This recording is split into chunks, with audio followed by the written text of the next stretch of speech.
એ રોમ રોમ કહું બાને કસારીને શું તમે પણ નાના બાળકોનું ઘરે બેસી અને ફોટોશૂટ કરો છો ચોકલેટ વડે અથવા તો ફૂલો શણગારીને કરો છો? તો હવે આવું કંઈ કરવાની જરૂર નથી, કેમ કે આપણા દિયોદર શહેરની અંદર ફોકસ ફેમ સ્ટુડિયો લઈને આવી રહ્યું છે નાના છોકરા માટે ફોટોશૂટ તથા વિડીયો શૂટ, એ પણ અદ્યતન સુવિધા સાથે 15 દિવસથી કરી અને 5 વર્ષ સુધીના બાળકો માટે સરસ મજાનું ફોટોશૂટ તથા વિડીયો શૂટ કરવામાં આવે છે.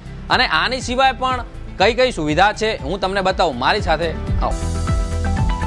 મિત્રો, એવું નથી કે અહીંયા તમે નાના બાળકો માટે શૂટ કરાવી શકો છો. તમે અહીંયા આગળ pre wedding, wedding, baby shower, haldi રસમ દરેક જાતના શૂટ કરાવી શકો છો. મિત્રો, તમે અહીંયા જોઈ શકો છો કે ન્યૂ બર્ન એટલે 15 દિવસના બેબીથી કરી 5 વર્ષના બેબીનું અહીંયા ઠગણ ફોટો શૂટ તથા વિડીયો શૂટ કરાવી શકો છો. તો ચાલો મિત્રો, હું તમને સ્ટુડિયો બતાવું. તો મિત્રો, તમારે ખાલી તમારા નાના બેબીને જ લઈને આવવાનું છે. બાકી 15 દિવસથી અને 1 વર્ષ સુધી બેબીના ટોટલી જાતના અહીંયા ઠગણ કપડાં તમને મળ્યા રહેશે. મિત્રો, ફોકસ ફેમ સ્ટુડિયોની અંદર નાના બાળકોનું ફોટોશૂટ ને વિડીયો શૂટ કઈ રીતે થાય છે હું તમને લાઈવ બતાવું. મિત્રો, અત્યારે ફોકસ ફેમ સ્ટુડિયોની અંદર વિન્ટર થીમની સ્કીમ ચાલે છે 1100 રૂપિયાની, અને અત્યારે 5 મહિનાના બાળકનું ફોટોશૂટ ચાલી રહ્યું છે, તે તમે જોઈ શકો છો. અને મિત્રો, ફોકસ ફેમ સ્ટુડિયો અને ગુજ્જુ દિયોદરવાળા એટલે કે મને તમે ફોલો કરેલું છે ને 5 જણાને આ વિડીયો શેર કરો છો તો ઉત્તરાયણ સુધી તમને 10% ડિસ્કાઉન્ટ પણ મળવાનું છે. તો રાહ શાની જોવો છો? ફટાફટ તમે જઈને કોન્ટેક્ટ કરી શકો છો.